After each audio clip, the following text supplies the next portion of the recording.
จมให้คอยแต่เศร้าเฮ้ยลีแหละอู้กาแฟยามเศร้า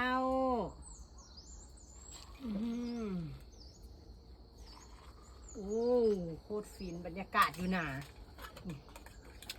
อู้เติมอีกก่อนไม่หดไว้ไม่หดเลยจะฟินหมูฟินยาดองวัดแก้วหนึ่งแล้วไม่สนน้ำกาแฟแล้วตื่นมาแล้วไม่ใส่รถบ่ได้ติดดอกครับเจ้าจมให้คอยแต่เศร้ามาให้กินเหล้าจังไดล่ะเมียจ๋าเสิร์ฟให้บ่าวงมสาวอันนี้นะมาเอานี้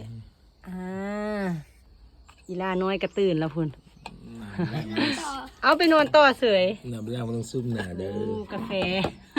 น้ำบ่ล้างบ่ต้องซูมนะบ่ได้ซูมดอกล้างบ่ล้างก็ล่ออยู่หั่นแล้วใช่บ่